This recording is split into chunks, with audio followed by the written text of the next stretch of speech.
mag-usap. Dahil kami po ay nakakaroon ng Panginoon. Maaari po namin buksan ang banal na kasulatan pagkain dito. That thou art the only one, Lord, God, to enter the world. Kaya umaan sa kami sa mga Lord God, na iba po ang siyang pagsaysay ng iyong kalooban sa aming lahat, Panginoon. Kaya mo, Lord God, na makakain po ang aming mga kaluluwa. Kaya spiritual na pagkain, Lord God, na makapagdudulot ng kasiglahan sa aming pananampalataya, hipay, at tigting, Lord God, habang hinihintay po namin ang iyong muling pagdating, Lord. Sa kami, sa mga salita mo, Lord God, na aming matutunghayan sa umalang ito, Lord God. May magdulot minsan pa ito sa amin ng kapag-asahan ng pag ikaw ay dumating, Lord God, kami po ay mga kasama na agawin mo pagdating sa kalalatingan. Pinupuri ka namin, Lord God, at sinasama. Sa umagang ito, Lord God, titulog-tulog po kami umaharap sa iyo. Kinagawin po namin ang aming mga diktik na nagsasabi, hindi po kami karapat-dapat, Panginoon. Nakamali sa iyong harapan. Ngunit salamat sa tugon ng aming Panginoon Kristo. Na siyang luminis sa aming Panginoon. Upang makatayo po kami walang bahid ng anumang karangyaan sa iyong harapan. Kundi, Lord God, isang malinis na sisiklan, Panginoon, na maaari mo, Lord God, gamitin para sa iyong kalwalatian. Let your Spirit, Lord God, hallelujah, cover us now, Lord God, enfold us, Lord, control us, Lord. Let thy anointing, Lord God, fall upon us, O Lord God. Give us what the prophet told us, Lord God, that when we are anointed, Lord God, the anointing is extreme power. The extreme power of the Holy Spirit will be upon us. In Jesus Christ's wonderful name we pray. With all the saints say, Amen, Lord, and Amen. Para po natin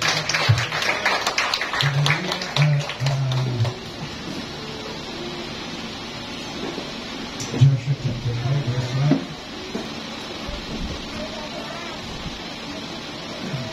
Ganito pang sinasabi, and it came to pass with all kings of the Amorites, which were on the side of Jordan westward, and all the kings of Canaanites, which were by the sea, heard that the Lord had dried up the waters of Jordan from before the children of Israel, and here we were passed over, that their heart melted, neither was their spirit in them anymore because of the children of Israel.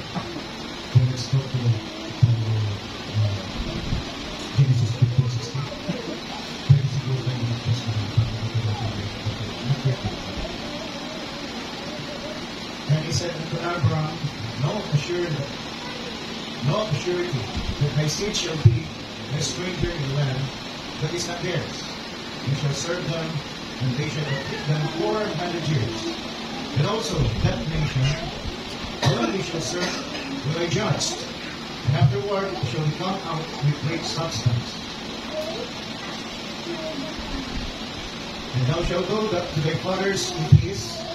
Thou shalt be buried in a good old age. But in the fourth generation they shall come hither again. For the iniquity of the Amorites is not yet good. Father God, bless your word again. Bless us all. We'll hear your word, Lord God. Bless these lips, Lord God, that will bring your word.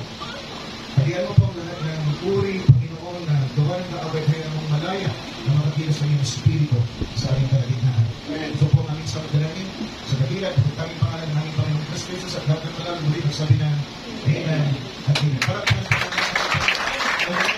at mahalin na pagtubayan po sa pagkik sa amin ng mga bisita. Dalawang lalaki, nakakilyo, at isang babae. Welcome po sa ating lumain. Pero sinisigurado ko po sa inyo, ang Diyos ay narito sa ating kalagitnaan. Dahil sabi niya, kung hindi daw ito nagbibig po sa kanyang pangalan, ay naroon siya sa kanilang kalagitnaan. So, dito rin yung dito na sino yung pihili, kasama niyo si Sarili, pwede pakitasan kamay. Sino yung kasama niyo si Sarili, pwede pakitasan kamay. Ilang taon tayo?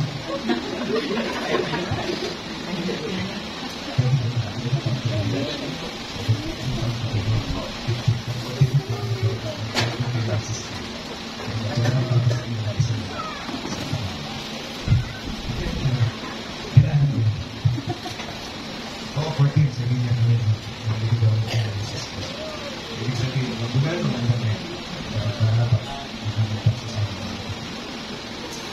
So, we're back, mga kapatid. Tinatalakay natin yung pagtawid ng Israel sa Jordan River, mga kapatid. At marami tayong nakita. See, the Old Testament is a shadow of things that will come. Kukuha lamang ang anino sa tunay na larawan o anyo. Hindi pwedeng yung tunay na anyo, mga kapatid, ay elepante, pagkatapos yung anino ay dudama. Hindi pwedeng gano'n. Kung yung tunay na anino ay elepante, dapat elepante rin yung makita natin anino. The Old Testament is a shadow.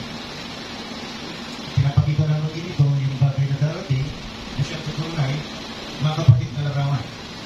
At tayo yung gumaganap ng tunay na larawan. Because we are in the New Testament.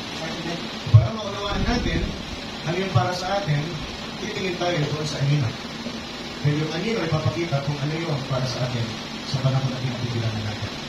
That's why tinitignan natin yung journey ng Israel because Israel is a shadow, mga kapatid, of the New Testament Church. Tayo, in Church ni Cristo, mga kapatid.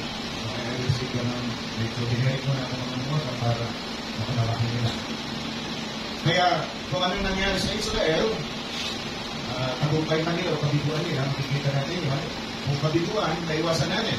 Kung tagumpay, dapat manahan tayo doon para makapagtagumpay din tayo. So, along the way, nakita natin na for 400 years, mga kapatid, sila ay nandoon sa Egypto. At pagdating ng 400 years, pagdating sa 400 years, mga kapatid, hindi na nila matiis kahit kung sa mga trapatatan, yung mga taskmasters, mga kapatid, sobrang pahirap ng ginagawa sa kanila. Sila iyak sa Panginoon, sila nakakita ng kadalaghatian ng Diyos. Basa natin kanina, sa Genesis 15:16, sabi niya, mga kapatid, na ang iyong mga pinili ay magiging captive sa strange land, that's Egypt, for 400 years. Tapos na, 400 years na. At doon, dininig ng Diyos yung hibig, mga kapatid, ng mga Israelita at nagsugo ng isang deliverer, isang tagapagligtas, walang iba pa si Moses. At si Moses na naatasan ng Diyos, pagdamat sabi ng Diyos, ako'y bumaba. Amen. Bago naman niya inutusan si Moses, sabi niya, ako'y bumaba upang iligtas ang Israel, personal, Diyos mismo, bumaba siya upang iligtas ang Israel sa pamagitan ng makapangyarihang kamay. Pero, tinawag niya si Moses at siya inutusan niya na magsampa sa Israel doon sa lupang ipinangako, mga kapatid. So, bagamat ang Diyos ang nagsabing bumaba siya at siya magliligtas sa Israel, tumamit siya ng tao. Para yung tao na yun, siya magsasampa o magdadala sa Israel doon sa lupang ipinangako, mga kapatid. So, yan ang kaparaanan ng Diyos, mga kapatid. At nakita natin na ibinigay yung pillar of fire and pillar of cloud upang manguna at gabayan sila hanggang sa magarating sila sa lupang pinangako. At nakita natin yan along the way, mga kapatid, hanggang sa nakarating sila doon sa banks of the River Jordan. At from there on, hindi na natin narinig yung pillar of fire and pillar of cloud. So nakita natin yung mga anino sa nakaraan. Nakita natin na si Kristo ay kaluwalhatian ng Diyos na nakikita sa laman. Pero sabi niya, kailangan akong umalis. Dahil kung hindi ako alis, ay hindi darating sa inyo ang tagapagaling. So ang Kristo na nakikita tulad ng pillar of fire and pillar of cloud na gumagabay sa Israel, mga kapatid, nung ito ay nawala, nanatili siya doon sa Arka ng Taman. Yung Ark of the Testimony or Ark of the Covenant, mga kapatid. At nung si Kristo ay nawala, mga kapatid, dahil siya ay pinako sa krus at namatay sa krus, mga kapatid, ngunit bumalik siya bilang Espiritu at hindi na siya nananahan, mga kapatid, sa kanyang dating katawan, kundi siya ay nananahan na sa iyo at sa akin. Amen. Tayo na, mga kapatid, ang pinananahanan niya kung paano yung arka ay inihanda, ginawa, mga kapatid. We are also created for the Spirit of God. So, nakikita ninyo kung paano hindi nagbabago yung kaparaanan ng Diyos, mga kapatid. So as we go on, mga kapatid, nakita natin, dumating sila doon sa banks of Jordan, mga kapatid, at sabi ng Diyos na kapag lumabas yung arka, sundan ninyo. Now, what's in the ark? The Ark of the Covenant, mga kapatid, ay naroon yung tungkod ni Aaron. Nandun mga kapatid yung unang mana na itinuulan ng Diyos, nilagay sa isang gintong banga at hindi ito napapanis. For a generation, mga kapatid, hindi yun napanis. And every priest na bago siya, mga kapatid, maglingkod ay pinapatikim siya ng mana na yan. So, bagaman, matagal lang pinuulan yun, nandun pa rin sa banga, hindi yun napapanis. Natitikman pa rin ng priest. Kasi yung priest at age of 30, doon pa lang siya na-ordain, mga kapatid, para ng priest. Levite siya, from the tribe of Levites, kukuha doon, magiging priest, mga kapatid. So, nakita natin na sabi ng Diyos, may apat na bukuhan niya na priest, yung Aghanipan, kung saan ang yung tungkod, mana, mga kapatid, at yung 10 commandments. Kung titignan natin, yun ay isang ulit anino na tumutukoy sa ating Panginoong Kristo Jesus. Why? Because the word says in John chapter 1 verse 1, in the beginning was the Word, and the Word was with God, and the Word, verse 14, John 1, and the Word became flesh. So si Kristo ang salita ng Diyos. And the Word of God is in the ark. Ang susundan natin, mga kapatid. At makikita rin natin na si Kristo, mga kapatid, yung arka ay meron itong takip. At ang takip nito, mga kapatid, ay tinatawag na luklukan ng ama, ng mercy seat. The high priest could not enter the most holy place kung wala siyang dalang dugo. Kailangan may dala siyang dugo upang hindi siya mamatay. At yung dugo na yun ay inilisip niya, mga kapatid, doon sa mercy seat, yung takip ng kaban, yung ark, dahil yun ang utos ng Diyos. Dahil tayo siya inilisip. So yung dugo ay nandoon. At yung mercy seat, may dalawa ito, mga kapatid, na anghel, cherubim, na nakunan ang kanilang mga pakpak at nakatingin sila doon sa takip. Na sinasabi lamang nila, mga kapatid, para hindi ka mamatay, para hindi judgment atol ang iyong abutin, kailangan tumingin ka doon sa dugo na nakawisip doon sa takip. Kaya yung takip, yung Ark of the Covenant, pag pumasok ka doon, kung wala kang dalang dugo, mamamatay ka. Pero kung may dalang dugo, ikaw hindi mamamatay. Muli, ito tumutukoy sa ating Panginoong Kristo Jesus, na siya, mga kapatid, sa pamagitan ng kanyang banal na dugo, na ibinuhos doon sa krus ng Kalbaryo, hindi pakpak ng mga cherubim, kundi dalawang kamay niya na ihunat, mga kapatid, doon sa krus, hallelujah, nagdoon si Kristo sa kalagitnaan dahil sabi ng Diyos, sa pakpak, sa pagitan ng pakpak ng dalawang cherubim, doon ako ay mananahan at doon ako ay magigipag-usap sa inyo. So saan ang magigipag-usap kayo ng Diyos? Kay Kristo. Kaya nasabi, mga kapatid, ng unang Timoteo, kapitulo 2, 5, mga kapatid, mayroon lamang isang tagapamagitan sa tao at sa Diyos. Walang iba kundi si Kristo ang tao. Pero ang tutukan, kaya sabi ng Iglesia ni Kristo, tingnan nyo, tao yan. Sabi doon, si Kristo na tao. Oo. Ngayon, pero pag tinignan natin ang 1 John chapter 5, verse 20, sabi doon, si Kristo ang totoong Diyos. Amen. Kaya sinan, huwag tayong tutundo. Kailangan nabasa natin ang mabunga. At kung si Kristo ang totoong Diyos, ano nangyari sa Ama at ano nangyari sa Anak? See? At sabi nga sa Matthew 28, mga kapatid 17, lahat ng kapangyarihan sa langit, ilalim ng langit at sa ibabaw ng lupa ay binigay sa akin. Kaya binigay lahat kay Kristo at siya yung totoong Diyos. Anong naiwan sa Ama? At anong naiwan sa Banal na Espiritu Santo? Maliban, iisang Diyos. You cannot divide God in 3 persons. Mayroon lamang isang persona ang Diyos at mayroon lamang isang Diyos. Nalilito lamang ang tao dahil sa sinasabi ng banal na kasulatan na tila ba may anak niya. Pero sabi ng ni Kristo, ako at ang Ama ay isa. Hindi nga sinabing ako at ang Ama ay nagkaisa. Kristo mismo nagsabi mo, mga kapatid. So yung isang Espiritu na walang hanggan at bahaya bilang doon sa creation. After that, nakita natin, mga kapatid, talaga may tao sa kasalanan, kailangan may tumugo sa Kanya para magkaroon ng buhay na wala na, dumating ang Kristo. Pero sino nandun kay Kristo? Sabi ng Colossians 2:9, mga kapatid, ang buong kapuspusan ng Diyos ay nanaan kay Kristo sa laman. Nasa ng Diyos? Nandoon kay Kristo. Nalilito lang ang tao, dahil ito nandoon ang Diyos kay Kristo, bakit meron pa rin boses doon sa taas? Bakit meron si Kristo nasa lugar? At bakit di dalapatin ang yung Espiritu? Kasi, mga kapatid, ang Diyos ay all present, All powerful, mga kapatid, and all knowing. Yun ang nakakalimutan ng tao. Ililimit nilang Diyos na tila baga. Hindi niya pwede pananahalanan ang iba't ibang bagay sa isang pagkakataon. But God could do that. Dahil niyang nandoon siya sa taas, na nangungusap, dahil niyang nandoon pa rin siya doon sa Espiritu na bumababa kay Kristo, at dahil niyang nandoon pa rin kay Kristo na sabay-sabay na ginagawa. Isang Diyos ay isang persona, mga kapatid, at isang Diyos. Hindi siya tatlong persona. Gumanap lamang siya ng tatlong katungkulan bilang Ama, katungkulan lang. Isa na person. The same person, mga kapatid, gumanap ng katungkulan ng Ama, gumanap ng katungkulan ng Anak, gumanap ng katungkulan ng Espiritu Santo, na siya ang kanyang kalagayan sa panahon natin ginabibigyan. At mga kapatid, tatlo ang kanyang titulo. Hindi po persona, titulo ulit niya. Kaya walang nagangalan ng Ama, meron bang may pangalan? Tawagin mo na. Si Brother Ama, wala naman nagangalan ng Ama. Okay, walang nagangalan. Tawagin mo na si Sister Anak. Wala naman nagangalan ng Anak. But it's a title for one and only God. He has a title of the Father, He has a title of the Son, and He has a title of the Holy Spirit.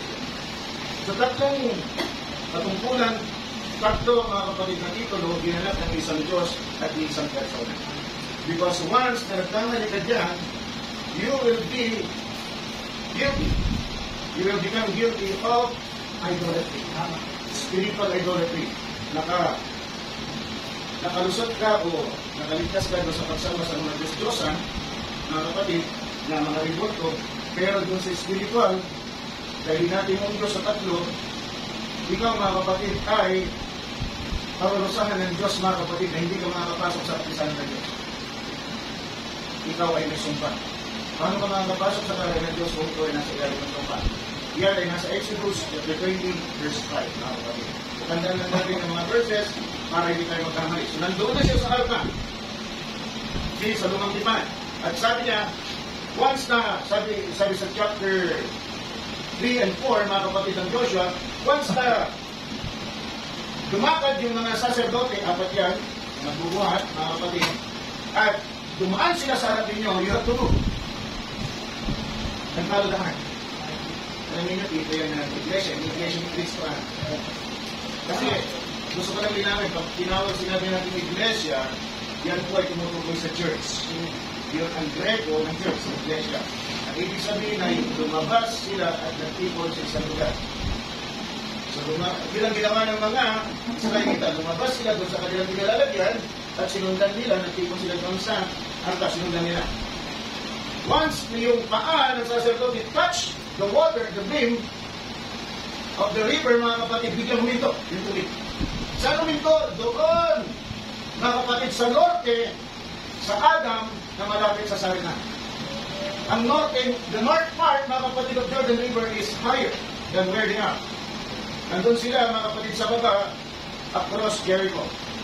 Once they cross, mga kapatid, halos nasa harap ng nilang Jericho. Pero sila ay nag-drop muna doon sa Biglan. So, 25 miles or mga 40 kilometers away yan, doon sa pinalalagyan nila, mataas. Upang makita kung anong gagawin ng Diyos. At nagsusulat ko lang mga kapatid. Merong nabanggit sa chapter 5, ang dulo mo, nakauupos sa takot. Pupunta ka pa mga kapatid sa Joshua chapter 2, verse 9 and 10, kung saan mga kapatid, yung tiktik ay kausap si Rahab. Sabi ni Rahab, mga kapatid, kami ay kinikilabutan. Sa amin narinig, nangyari ito sa Red Sea. Yung pala mga kapatid, yung nangyari ito sa Red Sea, kinikilabutan na sila. Ay, hindi naman yung nakita. Karami pag iniisip ko, mas grabe yung mga vlogger doon. Wala silang mga kapatid, wala silang visual effects, wala silang online, wala silang YouTube, mga kapatid. Pero nung sila, mga kapatid, ay nangusap doon sa mga Jericho, patungkol sa bagay na nakita nila, personal lang dito, mga kapatid, dinescribe lang nila kung anong nakita nila, mga kapatid, sa mga taga-Jericho. Yung mga taga-Jericho na kinilabutan na, natakot na, nanlumo na, at naupos na sa takot, mga kapatid. Ngayon, sinasabi na ng pati mga kapatid Supreme Court, sinasabi na na mali yung mga kapatid, di pa rin naniniwala mga tao, 40% pa lang ang naniniwala, mga kapatid, na walang graft at corruption sa ating gobyerno. So, kung yan ang paniniwala nila, mga kapatid, so, pero, nagkaroon na ako. Mga kapatid, nagkaroon na. Alam niyo ba na 24 billion, 240 billion pesos ang nilalagay doon sa blanco na sinasabi niya. 240 billion.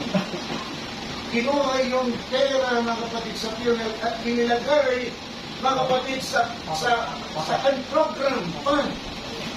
Nagagamitin, mga kapatid, sa mga proyekto na meron ng pondo. Yung mga tulay, isang tulay na binabanggit, pinondohan na niya yung mga kapatid ng South Korea. Pinondohan na. And yet, yun ang sinasabi nila, kaya pinuha nila yung 90 billion, not million, pesos, mga kapatid ng PhilHealth, dahil hindi ito ginagamit kung may pondo sa isang proyekto na may pondo na. Kung hindi yan graft and corruption, hindi ko alam mo ng tawag yan. May pondo na. Pinondohan pa nila sa pamagitan ng PhilHealth na galing, mga kapatid, sa ambag ng mga hallelujah, miyembro. Paano mo, mga kapatid, ma-anticipate kung kailan ka magkakasakit? Kaya nga nandiyan yung pera. Paano? Kung nagkaroon ulit ng pandemya at kailangan ka ng hospital, walang zero. Alam niyo ba, mas malaki ang utang ng PhilHealth kaysa pondo nito sa ngayon pa lang. Hiro ko na. Alam niyo ba sinong nagsabi niya? Nagpulat? Nagpakita mismo. Hindi niya mag-question to kasi Supreme Court mismo. Supreme Court mismo. Hindi na po ito yung mga lumalaban sa ating gobyerno. Supreme Court mismo, pinakita yan. Doon sa mga nagpipitisyon, doon sa mga pinitisyon, ay yung tara.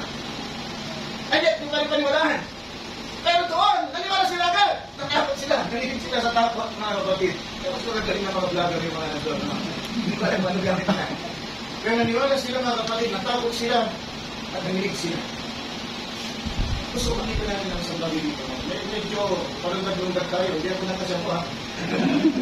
Para sabihin yung nakasyempo ako, mga kapatid. Alam natin, may mga nakasyempo, parang nag-lundag. Kaya sumusunod lang po ako kung anong nais-nais ko yung mga kapatid sa bagay. Hindi itong topic natin, eh. Kaso lang sinabihan na po mga kapatid natin natin. Tinang natin sila mabibigyan. Para mabibigyan na rin. So, okay, mga kapatid. Hindi ko rin paano po umpisan ito mga kapatid. So, nakita nila, gusto makita po nila ito mga kapatid. We'll share value in the art kasi sinusundan nila yung art. At sa kasalukuyan panahon, kung itatakbo natin ito, tayo, sa New Testament, sinusundan natin yung art na ito ay si Kristo, ang salita ng Diyos. Amen. Kapag natin susundan ang salita ng Diyos, magpapasabog tayo sa salita ng Diyos, pag tumingin tayo doon sa nino, mga kapatid, before even, hallelujah, na magkakaroon ng labanan between Israel and Jericho, mga kapatid, binigyan na ng takot ang kanilang kaaway. Bago pa man, nangyari lang na. May pundasyon na. Ano yun? Yung Red Sea, mga kapatid. Inulat ng mga nanguulat at pinaniwalaan ng mga nakikinig ng todo-todo. Sabi sa Joshua chapter 2, verse 9 and 10, ay tingnan po natin, mga kapatid, sabi doon ni Rahab, doon sa dalawang spy, na alam namin nakira ang iyong Diyos. Yung kanyang bagay na ginawa doon sa pulang dagat, para may hinawi. At tumaan ang Israelita, mga kapatid, sa tuyong lupa. Hindi po putik, hindi po lupa na may tubig, tuyong lupa. Yan ay gawa ng makapangyarihan ng Diyos. Dahil kung hindi ito gawa ng makapangyarihan ng Diyos, hindi sila makakatabi. There is no means to cross. Kaya nung umiiyak yung mga Israelita, sabi nila, dinala mo ba kami dito Moses para pamatay? Anong sabi ng Diyos, mga kapatid, bakit mo umibig Moses? Speak! Nagsalita ka!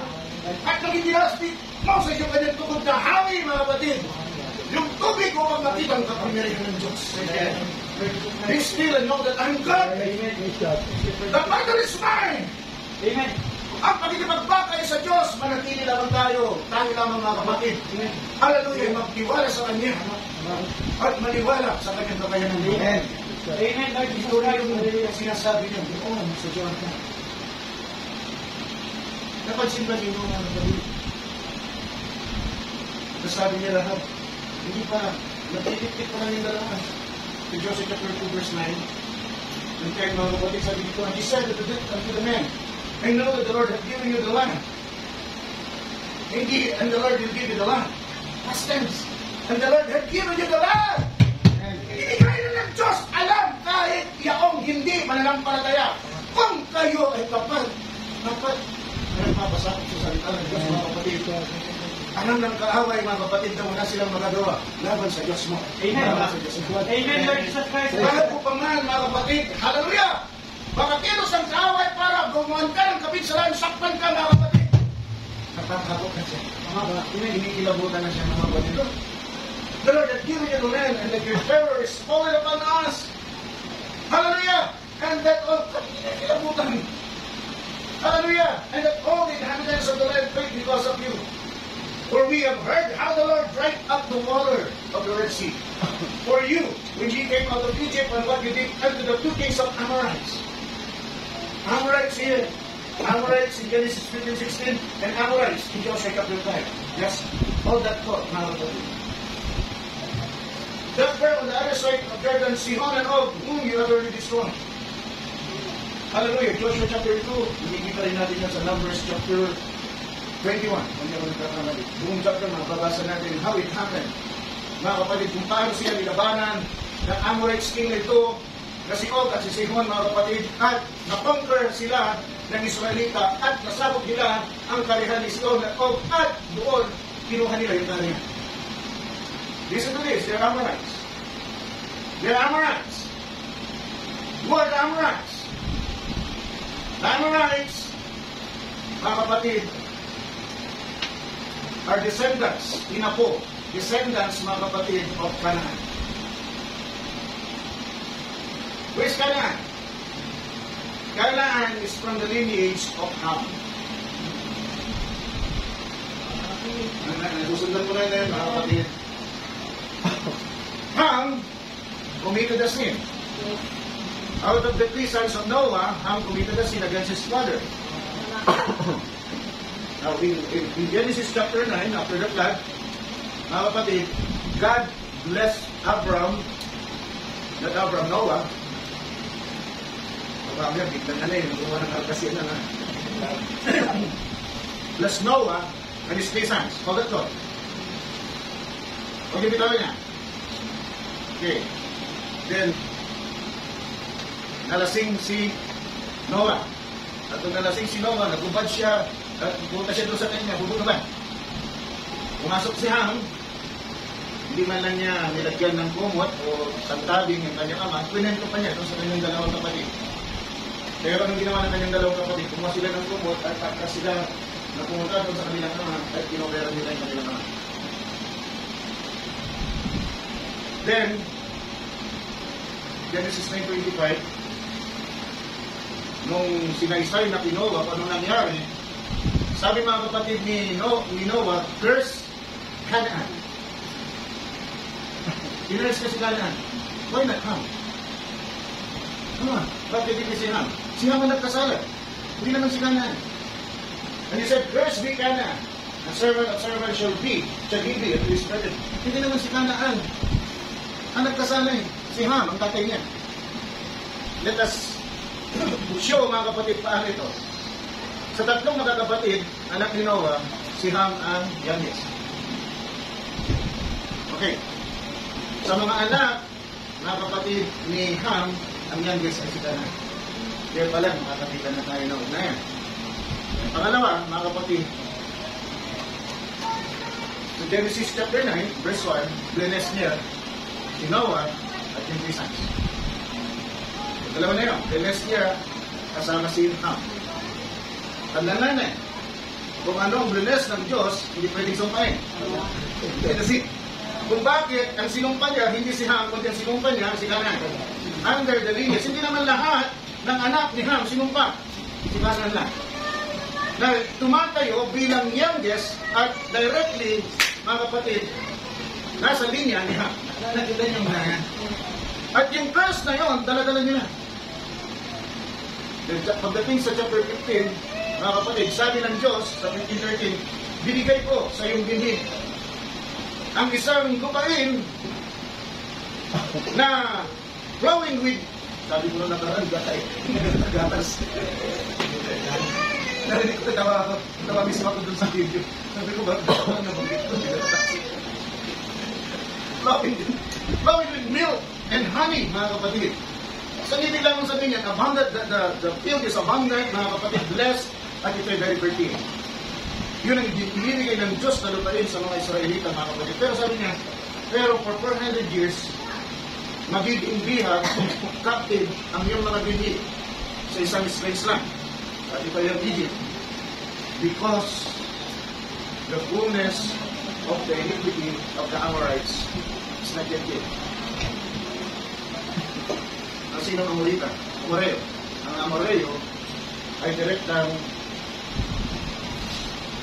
anak, mga kapatid, ni Canaan. So, sino yung mga nandun sa Canaan? Jebusites? Canaanites? Mga kapatid, Hivites? Hittites? Amorites? Amoreo? Amorites? Jebusites? C. Canaanites? Hittites? Hivites? Amorites? 5. But have you noticed, doon sa chapter 5, ang nabanggit Canaanites and Amorites. Kung pagdating doon sa 15:16, ang hindi pa napupuno, ang iniquity niya, kasalanan niya, ay ang Amorites. Hindi ko maalala ngayon yung scripture sa Leviticus. Pero sabi mga kapatid ng Diyos, na ipapunish niya, mga kapatid, yung land na ibibigay niya sa Israel. Ipapunish niya because they are so wicked. Can you see the jinn, yung jinn ni Ham, sundan na yung jinn ni Ham, mga kapatid, ito ay minana, at nagpatuloy na may masama doon sa laki niya. Kasundan mo natin, at ito yung Amorites. At yung Amorites, nabanggit doon sa chapter 5, na sila ang unang-una talaga, nalulupigin. Sino unang nalulupigin, mga kapatid? Ng mga Amoreo, ng Israelita? Si Og at si Sihon. Si Og at si Sihon ay nandito sila sa kabila ng Jordan. Hari sila ng Amoreo. Bakit sila ganang? Kaya sila, mga Amoreo sila.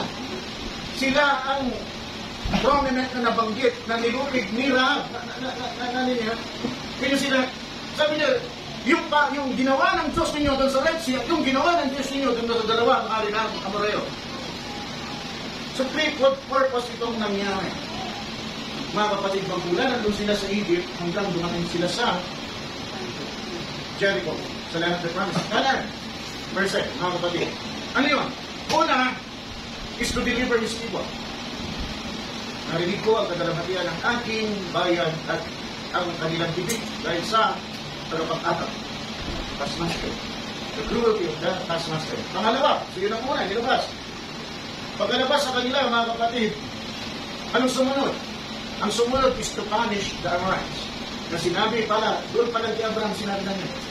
Doon pa lang kay Abraham. Pero sinabi ng Diyos, for 400 years na muna kayo sa Egypto. Baptizo muna kayo dyan. Do you see something here?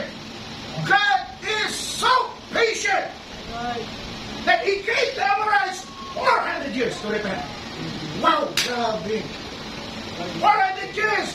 Binibigyan niya sila ng 400 taon para magsisi at ipakita sa Diyos na kaya nilang magsisi at sumunod sa kalooban ng Diyos. Pero yung 400 years na yun, napakasama sila hanggang sa napuno ng kasalanan at hindi na natiis ng Diyos. Sabi ng ating banal na kasulatan, I will not always strive with you. Ama, sabi ng Diyos, Genesis 8 verse 21, hindi ako nagkakamali. Ang laman ng puso ng tao ay palagian na masama. Ang tagagaling nila yun, hindi ako palagi magiging sa tao.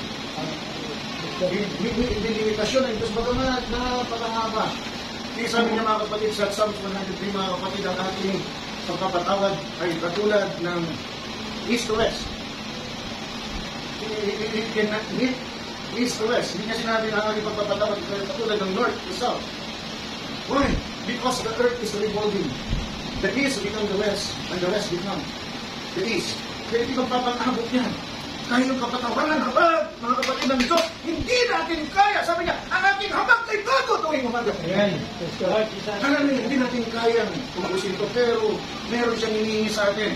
Kung paano ako banal, magpakabanal din kayo.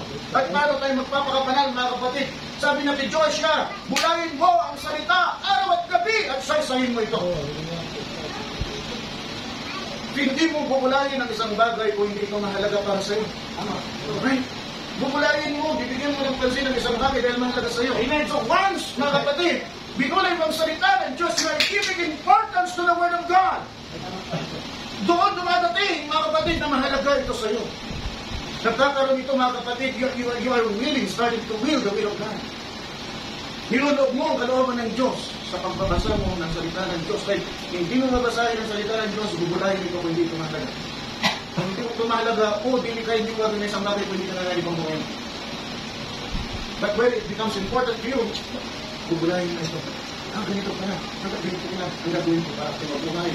Bakit magkaroon ng buhay na walang God? Then you start to will it. The moment you start to will the will of God, the Spirit of God will come and write it into your heart. Amen. Why? So that you will not forget it. You will not forget it, mga kapatid. Kasi ang tao, magsusumikap man siya na gawin ang kalooban ng Diyos, mga kapatid. Hindi siya pwedeng maaaring ganap. Siya ay tao. Ngayon, banal siya. Bukas, demonyo niya. That's the truth of it. Kaya sabi, mga kapatid, ng Romans chapter 3 verse 10, Romans chapter 3 verse 23, mga kapatid, walang nakabok sa kaluwalhatian ng Diyos. Walang malaki isa. Lahat ay nagkasala, mga kapatid. Romans 10, as it is written, there is none righteous, no one. Wala tayong katwiran. Tayo mga masasama, pinanganak tayong masama. Wala tayong may pamamalaki sa Diyos. Minana natin, sa Romans chapter 5 verse 12, sabi ito, minana natin ang kasalanan kay Adan. Sa ayaw at gusto natin dumaroy ang kasalanan na gawa ni Adan sa atin lahat kaya tayo pinanganak na makasalanan. And Romans chapter 6 verse 28, sabi ito mga kapatid, kung ikaw ay makasalanan, the wages of sin is death. You will die. Hanggat hindi naiinis, hanggat hindi nababayaran at kabayaran ng iyong kasalanan, mamamatay ka. And once you die, you don't only die in this flesh, yung kaluluwa mo, mamamatay din. May erase. Buburahin, kahit ikaw hindi mo maalala kung sino ka. Ganun po ang nakabang sa mga tao, mga kapatid, na taglay nila kanilang kasalanan sa kanilang mga sarili. So kailangan mawala yung kasalanan na yun. At ang tangi, mga kapatid, na nagbayad ng ating kasalanan ay walang iba kundi si Kristo. Siya'y namatay para sa atin, mga kapatid. Binayaran niya ang kabayaran ng kasalanan upang tayo magkaroon ng buhay na walang hanggan. Siyang namatay para sa iyo at para sa atin. Hanggang hindi natin na-realize yan. Hanggang hindi natin ginaan din yan. It's free. Ano tayong babayaran? Kailangan lamang natin ay kunin ito, i-claim ito. I-claim natin na si Kristo ay namatay para sa atin, nabayubay sa krus, dinarusanan. Mga kapatid, yung 6 hours na nakabayubay siya doon, mga kapatid, if you will research what this crucifixion is, mas gusto mong mamatay na kaysa nakabayubay na doon. Ang mawalan na natin ay isang napagandang bagay na para sa'yo. Nauuhaw ka para dinuhugot yung kaluluwa mo ilalabas sa'yo. At unti-unti yun, hindi biglangan. Ganun ang tinis ni Kristo para sa atin. Para lamang mabigyan tayo ng buhay na walang hanggan. Ano ang ibabalik natin sa Kanya? Kung sinasabi ng banal na kasulatan, mga kapatid, walang matulig, wala kahit isa. Ang Romans chapter 3 verse 23, sabi doon mga kapatid, hallelujah. For all have sinned. Hindi mo pwedeng sabihin na walang kasalanan. For all have sinned. Saan galing yan? Romans chapter 12. Romans chapter 5 verse 12, mga kapatid, sinasabi doon na lahat ng tao ay nagkasala dahil sa kasalanan ng Adan. Wherefore, as by one man, who's that man? Adam. Sin entered into the world, and death by sin, and so death passed. Amen. Whether we like it or not, we're sinners. Nakasalanan tayo sa umpisa, mga kapatid. Wala tayong may pagmamalaki. Wala tayong may pagmamalaking magandang bagay na nagawa natin. Nakatulong tayo sa matanda, nakapagbili tayo ng pera, nakatulong tayo sa mahirap. That will not true. Mabait ako sa tao. Hindi ako makapasang pinggan, balat sibuyas ako. Lahat ng tao na kinakausap, bilib na bilib sila sa akin, inaangat nila ako, dinadakila nila ako. That will not count. What will count is kung tinanggap mo si Kristo bilang tagapagligtas mo. Kung gusto mong kabuhay na walang hanggan, what is life here? 70 to 60 to 70. At my age, 63, namin ko na nararamang hindi na naayos. Para hindi ako makapagpapagpapagpapag. Pagdating mo ng 70, sabi ng mga kasulatan, ang average life ng tao, 78. Pinagpala ka kung kabot ka ng 80. So, ako 63. Nawad, mapaswak ng 70. Mga kapatid, may din, hindi ko lang ako. Hindi ko taon na yun, napakabilis. Kapatid, ilang taon na tayo magkakasama. More than 20 years. Parang meron na. Kasi dyan ko sa oras. Sulitin ko na pangalan. Bigyan ka na ng 1,000 taon. Ang Diyos, pagkatapos namatay ka, binigay sa iyo lahat ng kayamanan sa mundong ito. Ang yaman mo, nabili mo lahat ng gusto mo. Pagkatapos, binigay sa iyo lahat ng popularity ng Diyos. Lahat ng tao, binigay sa iyo sa iyo. Super yaman mo, bilib-bilib ang tao sa iyo, mga kapatid. At lahat, mga gusto mo, nabibili mo, nakakain mo, lahat, tumang-tuwa ka for 1,000 years then. At 1,000 years namatay ka. Wala kang Kristo. Saan ka pupunta? Impyerno. Sabi ng banal na kasulatan, yung mood, lalabas, patasok sa katawan mo for aeon and aeon and aeon of times, mga kapatid. Ang ibig sabihin niya, hindi mabilang na panahon, parurusahan ka ng Diyos. Doon, sa likotan. Hindi mabilang. Akala mo, 1,000 taon lang. Hindi mo mabibilang. Hindi mo mabibilang. And the most, yung saddest part dito, mga kapatid, pagkatapos dito, buburahin ka. Buburahin ka na ng Diyos. Sa alaala ng mga nabuhay na nakasama mo, sa alaala mo mismo. Ikaw mismo kasi buburahin ka ng Diyos eh. Buburahin ka. Ano may pagmalaki mo ngayon? Nasa na yung sikat ka, nasa yung mayaman ka, nasa iyo ang lahat ang bagay sa mundong ito, lalaki ang bahay mo, bilya mo mga kapatid, punong-puno ka ng kayamanan, natutulog ka sa pera, nasaan mo yan? Ikaw sa mga yan. Pero kung nasa iyo ang Kristo, sabi ng banal na kasulatan, pag ikaw ay namatay, at pupunta ka sa piling niya, yung tutungtungan pa lang ng paa mo, dito na. Amen. Sabi niya, sa piling niya may kasapatan. Ang kasapatan, wala ka nang nahanapin pa. Dito kayo lang, dito kayo magkakaroon ng kasapatan. Ngayon na meron tayong kulang dito sa mundo. Kaya kala mo, pag meron akong 10 million, big na ako. Na-reach mo 10 million, kulang. Ba't nangit ako? Kulang pa rin. Kailan kumahit pa rin ako? Kulang kang 10 million. Kailan may 20 million ako. Pag reach mo ng 20 million, kulang pa rin. Dami kong mabayarin. Yung ating malalaking lupain, at ating malaking bilya, kailangan kong bayaran. Napakalaki natin mabayaran ng bilya. Kasi, walang contentment dito sa mundo nito. Pero kung nandun ka sa piling ni Kristo, mga kapatid, hindi lang ibibigay yung bagay na pinakatinam sa lahat. Ibibigyan ka ng buhay na walang hanggan para matangan sa mga. Hallelujah! Kasi anong kwenta, binigay sa inyo mga pinakamagandang bagay na hindi kayo nabigay ng mundo ito, kundi subalit saglit din mo muna itong tatanggiligin. Hindi po ganun ng Diyos. Ang Diyos, ibibigay niya sa iyo yung bagay na hindi mo matangkilik sa mundong ito, pero bibigay ng buhay ng walang hanggan para tangkiligin mo ng buong hanggan. Amen! Purihin ang Panginoon. Hallelujah! Praise the Lord natin Diyos kung mabigala lang ang hanggang siya. Hallelujah! Ang lubusan, yun ang ating bigyan ng pansin. At napakadali para ito ay mangyari sa buhay mo.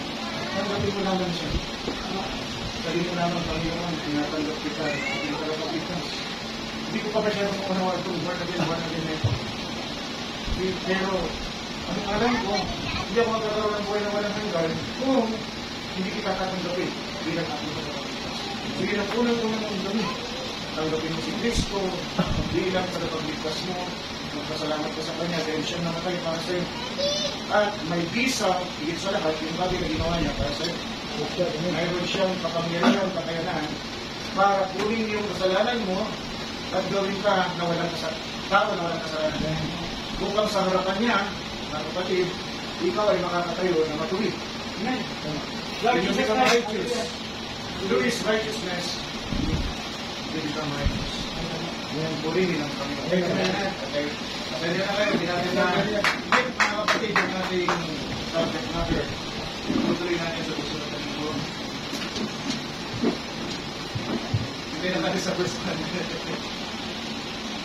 Pero, alam niyo ba, kapagkatapos ng cross ng Jordan, those who crossed Jordan River, the men were circumcised. Titignan natin yan. Genesis chapter 17 verse 12, sabi ng mga kapatid, ang binigay na palatuntunan ng Diyos pag circumcise ka, dapat ulit.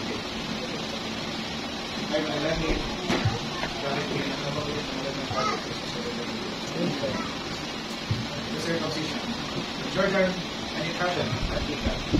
Panginoon, salamat ulit, Lord God. Sabi ko sa mga sa salita, hinilig ko namin, Panginoon, na gawin po itong Diyos na buhay na kapayagan sa aming puso.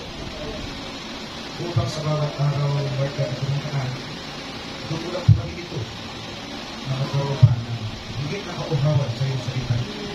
Dahil sa pamagitan naman po ng iyong salita, ikaw ay aming makikilala. Ibang kaparaan na.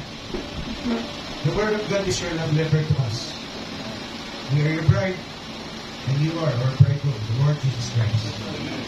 Salamat sa iwanan mong love letter sa amin. Sa pamagitan po dito, ay nakikita po namin kung anong kalooban mo para sa amin.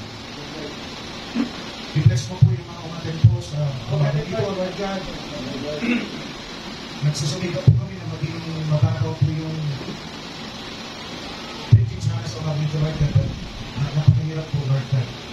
I did my best na pag-alin po ito. Manawa sa kapanaanan na yun ay nagkaroon po ng magandang bagay. Lord God, sa puso ng tatlong kabataan po na ito na narito sa mga ito, Lord God. Bless mo po sila dahil hindi po aksidente, Panginoon, ang kanilang pagpunta dito sa mga ito. Ikaw ang gumagawa ng kaparaanan para dalhin. Hindi po kami. You're using humans, Lord God, to draw them near to you. Pero ikaw pa rin nagbibigay ng kaparaanan po ninyo. Kapagyarihan mo pa rin, Lord God. Sabi mo, sino man ang lalapit sa iyo ay hindi mo ipagtatapuyan. Kung ibibigyan mo sila ng buhay na walang hanggan sa panahon ito ay darating. Kaya sa kami, Panginoon, sa sinasabi ng Philippians chapter 1 verse 6 ay mabuting bagay na inumpisan mo, Lord God, sa kanila. Sa umagang ito ay tatapusin mo, Panginoon. Amen. Pupuri ka namin, O Diyos. Ilalagay ka namin sa pinakamataas na lugar dito sa aming puso.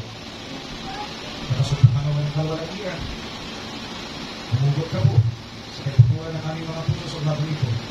Nakaway na kapagpulot ng ngiti sa iyong mga natin. Amen. Sa pangalan po ng Panginoong Kristo Jesus, po ang isang matulagin at nabanagin at sabi na Amen. Sa inyo at hindi na magpapalagan dahil sa story na sa tawagin ng story niya gusto ko sana kumawit kasi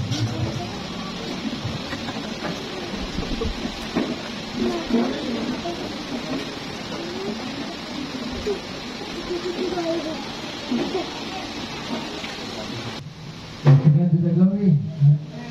May permission po. Pamitin ba natin yung bahan na ba?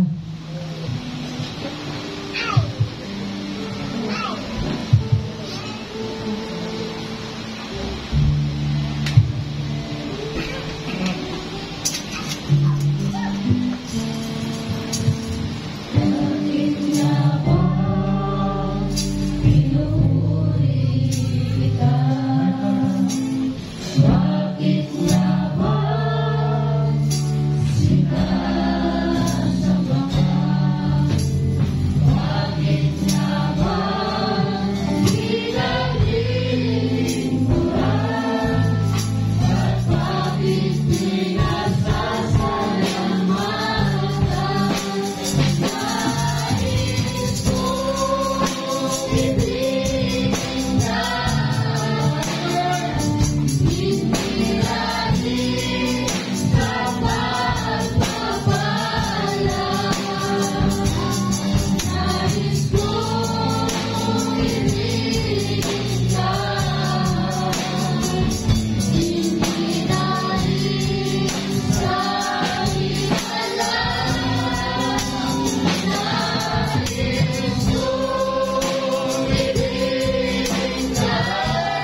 Brother Jonas.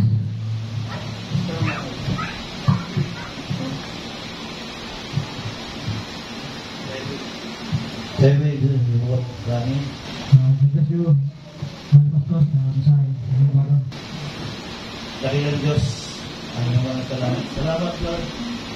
At minsan pa, makataw kang bal. Amen. Amen, Lord. Hallelujah. Lord Jesus, hallelujah. Hallelujah. Masamba ka sa Hallelujah. Amen. Amen. Amen. Hallelujah. Lord Jesus Christ, hallelujah. Pinakita namin ang kabutihan mo sa bawat isa. Right, Lord. Amen. Dahil dito, Panginoon, Hallelujah.